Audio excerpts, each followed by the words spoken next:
अरे ये सब आपके बेटे और दामाद का किया धरा है। वो दिन दूर नहीं है बड़ी अम्मा जब सारी की सारी अफसरी थरी की थरी रह जाएगी।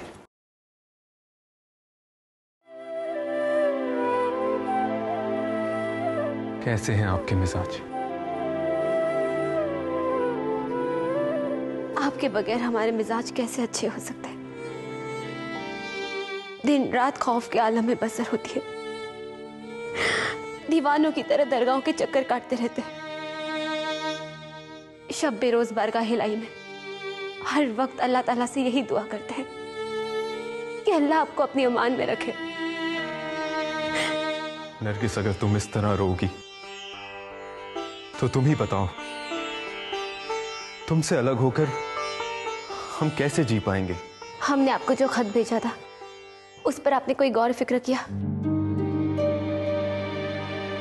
नरगिस, हम जानते हैं कि हम बाप बनने वाले हैं और हमें पूरा यकीन है कि हमारी होने वाली औलाद एक आजाद मुल्क में अपनी आंखें खोलेगी।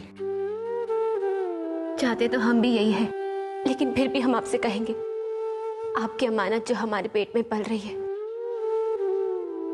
जिसने अभी तक ये दुनिया भी नहीं देखी, हमारी जिंदगी के मुहाफिज, हम आपको उस आने वाले औलाद का वास्ता देते हैं कि कुछ दिनों के लिए इन गोरों की नजरों से दूर चले जाए। नरगिस, अगर आप इस तरह रोएंगी तो हमारे हौसले पस्त हो जाएंगे। खुदा के वास्ते इन्हें पोंछ दो। हम भी कितने दीवाने हैं, आपको बैठने के लिए भी नहीं कहा। बैठिए ना। नरगिस, मैं यूं ही ठीक हूं। नरगिस, हम तो बस यही सोचते रहे कि तुम हमारे बारे में क्या सोचती होगी। कितने अरमान लेकर तुम हमारी जिंदगी में आई, मगर शादी के कुछ ही दिनों बाद नई नई मुसीबतें आनी शुरू हो गई। जो खुशियां एक शौहर को अपनी बीवी को देनी चाहिए वो सारी तो क्या, हम चंद खुशियां भी तुम्हें ना दे सके। हम तुम्हारे गुनहगार हैं। नहीं मेरे सरताज, आप ये क्या कह रहे? आपकी खुशी तो हमारी जिंदगी का ऐन मकसद है और आपकी जिंदगी तो हमारी जिंदगी है। नरगिस, हम जानते हैं कि आप क्या कहना चाहती हैं, मगर खुदा के वास्ते अपनी राय ना पेश करें। हम कुछ भी नहीं सुनना चाहते। हमारा मकसद सिर्फ एक ही है कि अल्लाह आपको सलामत रखे, फिर चाहे आपको हमसे दूरी क्यों ना रहना पड़े।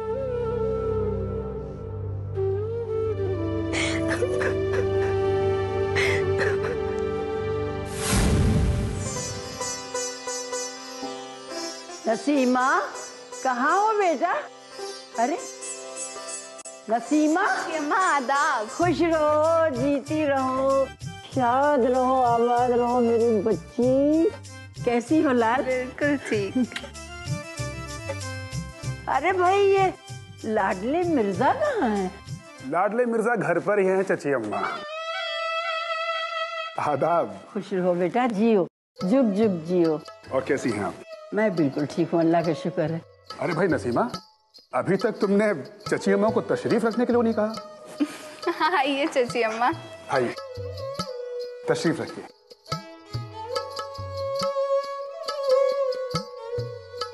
सीटी, ये मिठाइयाँ और फल कमरे में रख दो। मेरे सर पर लिए क्या खड़ी हो? जाती हूँ। और बताइए चची अम्मा। बेटा सब अल्लाह का शुक्र है, सब खैरियत है। उस दिन रात में तुम नाराज होकर चले आए, मुझे बहुत खराब लगा और मैं तुमसे कुछ बात भी नहीं कर पाई। अरे नहीं नहीं चची अम्मा, अच्छा हुआ जो आप आ गई। मैं भी आपसे कुछ जरूरी बात करना चाहता था, बहुत दिनों से सोच रहा था। आज आपको हकीकत से वाकिफ करा देता हूँ। अरे गौर के अब्बू, चची अम्मा को जरा देर चैन से बैठने तो दीजिए, फिर बात कर लीजिएगा। ठीक है नसीमा, तुम पुलाव पकाने की तैयारियां करो और मैं बाजार से शीरमाल कबाब और नाहरी कुलचा ले आता हूँ। अरे लाडले मिर्जा, तकल्लुफ ना करो बेटा, कहाँ बाजार जाने की जहमत करोगे? अरे नहीं चची अम्मा, इसमें जहमत की क्या बात है। बस मैं यूं गया और यूं आया। आप इत्मीनान से बैठिए, अपने घर में हैं आप। आज इस बुढ़िया को खाना खिलाकर दोनों का पता कबूल करवा लेता हूँ। इससे बेहतर मौका दोबारा नहीं मिलेगा लाडले मिर्जा। हाँ, इंतजार करेंगे। जब से डिप्टी साहब आपका हिस्सा इस्तेमाल कर रहे हैं, उस वक्त से लेकर आज तक का किराया वसूलूंगा, नहीं तो आधी हवेली खाली करवा लूंगा।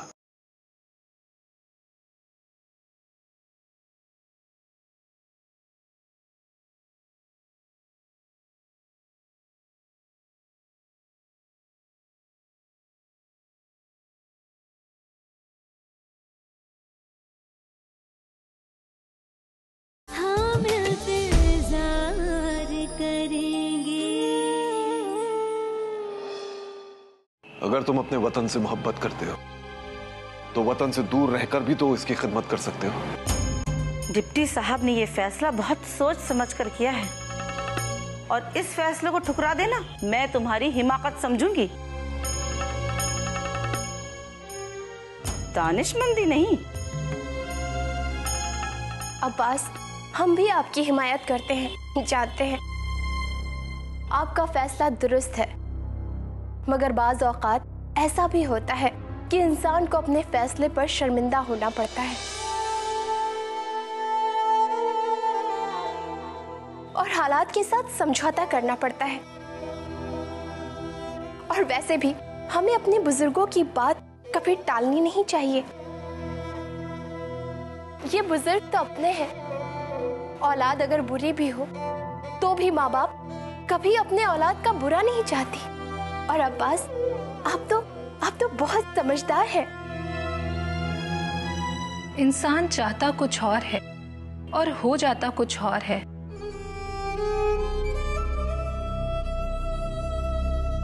देखो अब्बास, ये अल्लाह की मसलेहत है और हो सकता है कि इसी में तुम्हारी बेहतरी हो। अब्बास, आज तक हमारी जिंदगी के सारे फैसले मामू जान ही करते आ रहे हैं। मुझे अच्छी तरह याद है, कुनबे के किसी भी फर्द में इतनी हिम्मत और जुर्रत नहीं कि कोई उनके फैसले को इनकार भी कर सके। बेटा, मैं तुम्हें अपना वास्ता देती हूँ, अपने शेर का वास्ता देती हूँ कि तुम अपने बड़े अब्बा का फैसला मान लो।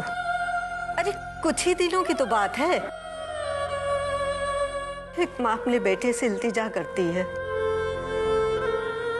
अब्बास, अगर तुम ये फैसला मान लोगे तो मुझे ये महसूस होगा कि बेटा, तुमने मुझ पर बहुत बड़ा एहसान कर दिया। अरे आप पर ही क्या, अगर ये चले जाएं तो पूरे कुंबे पर एहसान होगा। ठीक है, अगर आप सभी की ये जिद है कि मैं चला जाऊं तो मैं चला जाऊंगा,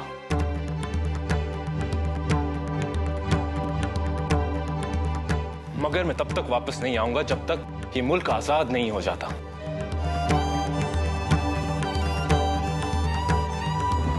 और जब तक ये मुल्क गुलाम रहेगा, मैं यहां कदम नहीं रखूंगा।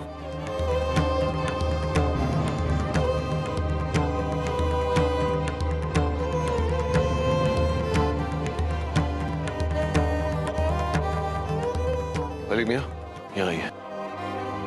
तुम फौरन मिश्रा भवन जाओ और मिश्रा जी को बुला कर ले आओ। और हाँ, उन्हें ये इत्तला जरूर दे देना कि अब्बास राजी हो गए। ठीक, जाओ, चले जाओ।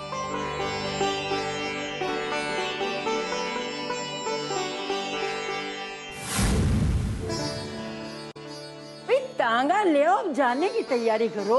ऐ चची अम्मा, आने की भी जल्दी, जाने की भी जल्दी, लाती हूँ। अरे कम्बा, कभी तो सीधी बात किया कर। अरे चची अम्मा, बगैर नाश्ता किए आप कैसे जाएंगी? गौहर के अब्बू चहलकदमी के लिए गए हैं और मुझसे कह कर गए हैं कि चची अम्मा के लिए बलाई और जलेबी लेकर आऊंगा। आप बगैर नाश्ता किए बिना नहीं जाएंगी, ये उनका हुक्म है नसीमा, लाडले के जैसा खातिर मदारात करने वाला इंसान कोई इस खानदान में नहीं है। रात अपनी जान की कसम देकर गले तक खाना भर दिया, अब इस वक्त नाश्ते के लिए इसरार कर रहा है, तो भला इनकार कैसे करूं? लेकिन बेटा जरा जल्दी करना। हाँ, आदाब। जी बेटा, खुश रहो, जीते रहो। तुम्हारी उम्र अल्लाह दराज करे। तुम्हें हजरत नूह और खिज्र की उम्र मिले। लोग तो ये समझते हैं कि हम अपने साले और ससुराल वालों के दुश्मन हैं। अपने भी कुछ उसूल हैं चाची अम्मा। ससुराल से कोई भी हमारे घर आ जाए तो हम उनकी खातिर मदारात में कोई कसर नहीं छोड़ते। अरे हमारा बस चले तो अपना दिल और जिगर निकाल कर उनके सामने पेश करते। मगर अफसोस वो हमें गैर ही समझते हैं। आखिर वो दोनों गए कहां? अगर आप हमें बता देती तो मुझे थोड़ी तसल्ली हो जाती। नसीमा, इसे दस्तरखान पे लगा दो। सच पूछो लाडले मिर्जा, मुझे कोई कुछ बताता ही नहीं है। हद तो ये हो गई है कि घर के नौकर भी मुझसे बातें छिपाते हैं। अगर मैं पूछती हूँ तो वो टाल जाते हैं। अरे नसीमा, नाश्ता तैयार हो गया? जी, नाश्ता दस्तरखान पर लगा दिया है। आई चाची अम्मा। नहीं नहीं बेटा, अब सुबह सुबह निकल भी जाने दो, वरना सूरज सर पर चढ़ जाएगा और तांगे में तपिश भी हो जाएगी। और सच पूछो तो लाडले मिर्जा, रात का खाना भी हजम नहीं हुआ है। ऐसा लगता है सीने पर धरा हुआ है। तो इसमें कौन सी बड़ी बात है चाची अम्मा? अभी आपको हाजमे का चूरन देता हूँ, 2 मिनट में तसल्ली महसूस करेंगी आप। बेचैनी है बेटा। अरे नसीमा, वो हकीम साहब वाली चूरन की 2 पुड़िया ले आओ। अभी लाई। अभी आपकी तबीयत बिल्कुल ठीक हो जाएगी, आप फिक्र ना करें। लीजिए चाची अम्मा। लो बेटा लो, खुश रहो।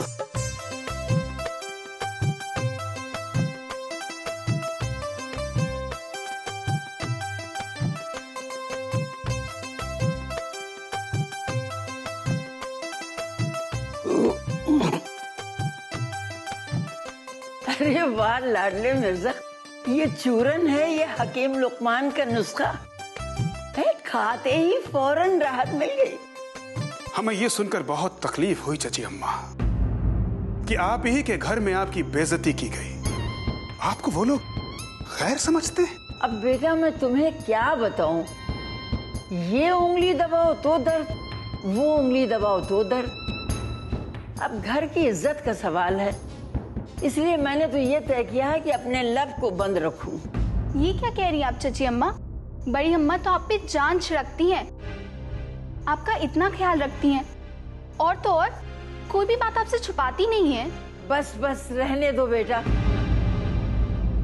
अरे वो दिन गए जब सब अपने थे, अब तो गैरों से भी बदतर सुलूक करते हैं। अरे तुम्हें क्या पता? चाची अम्मा, उस घर की मालकिन आप ही हैं, फिर भी पूरे घर पर कब्जा जमाए बैठे हैं हैदर अली खान साहब। आपका इतना हक होते हुए भी इतना बुरा सलूक। मैं तो कहता हूं चाची अम्मा, पावर ऑफ अटॉर्नी आप मेरे नाम कर दीजिए। क्या अटॉर्नी? वो क्या होता है? मुख्तारनामा चाची अम्मा, मुख्तारनामा। तो उसका तुम क्या करोगे? जब से डिप्टी साहब आपका हिस्सा इस्तेमाल कर रहे हैं, उस वक्त से लेकर आज तक का किराया वसूलूंगा, नहीं तो आधी हवेली खाली करवा लूंगा। हम इंतजार करेंगे।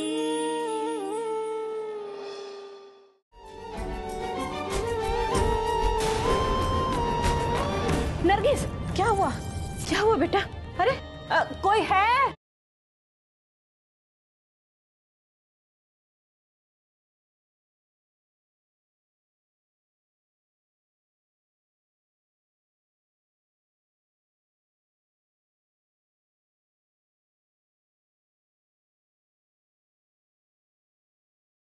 हम इंतजार करेंगे।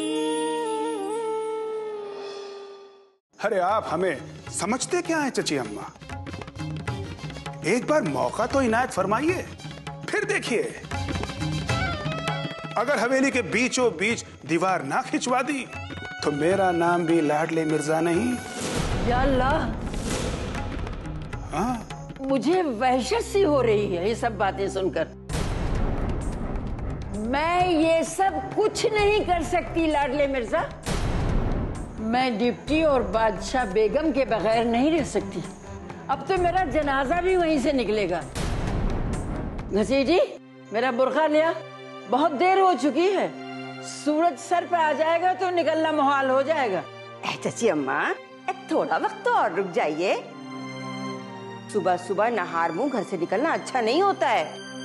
और मैंने तो सुबह से अभी तक नाश्ता भी नहीं किया है। बदरू की अरवा, रात इतना खाया था गले तक, क्या वो हजम हो गया? अरे चाची अम्मा, उन्हें नाश्ता तो करने दीजिए। जाइए घसीटी बुआ, दस्तरखान पर खाना रखा है, जाकर खा लीजिए।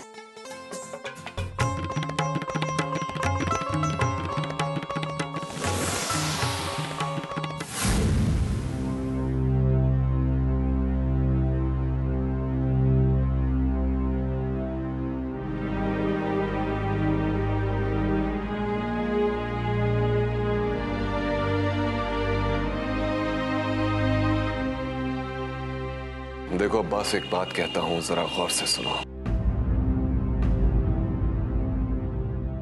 खानदानों को जोड़ने में खानदान के फर्द का भी उतना ही फर्ज बनता है जितना कि खानदान के बुजुर्गों का।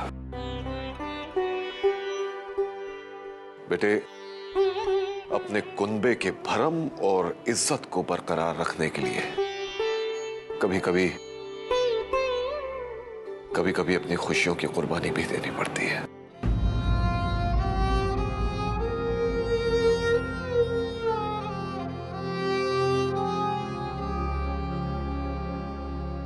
मुझे मालूम है बेटा, ये फैसला तुमने हम लोगों के लिए किया है। आबिद, बेटे यहाँ। डिप्टी साहब, ये मेरा बेटा है।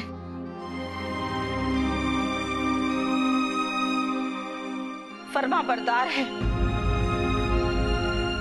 मेरे बच्चे ने एक बार भी आपके फैसले की मुखालफत नहीं की है।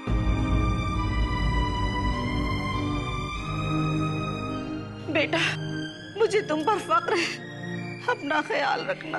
हम यहाँ तो ये नहीं, हालात अच्छे होते ही हम जल्द वापस आ जाएंगे।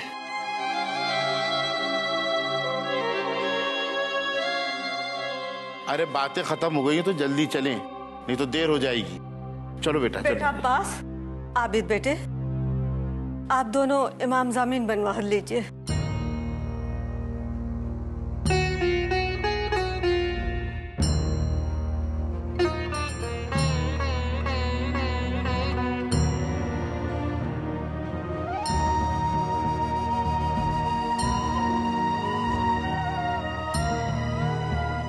मैं तुम्हें इमाम की जमानत में देती हूँ।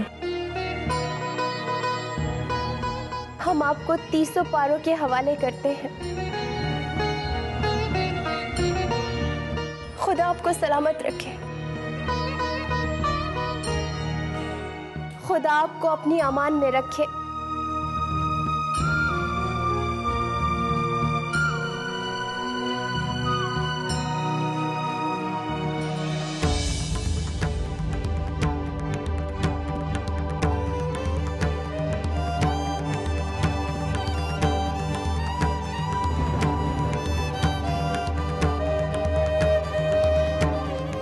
अगर हो गया है तो चलो, हम लोगों को बहुत दूर जाना है।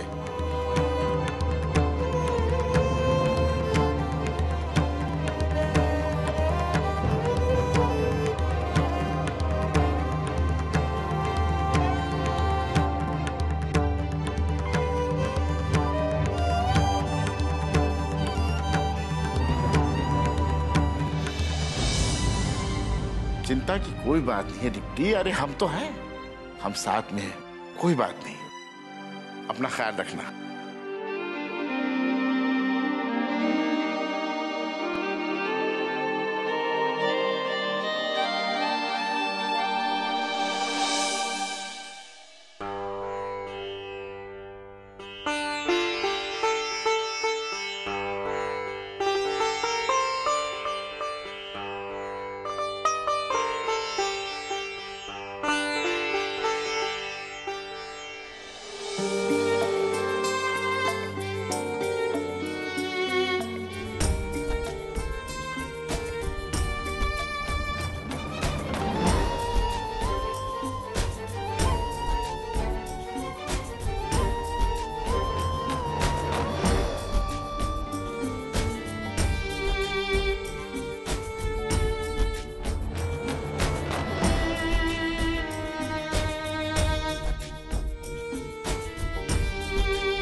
क्या हुआ बेटा?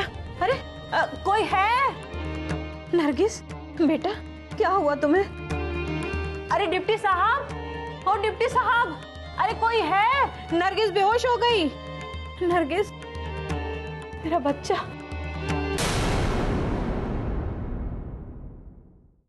तुम मुझे कुछ बताओ या ना बताओ बेटा,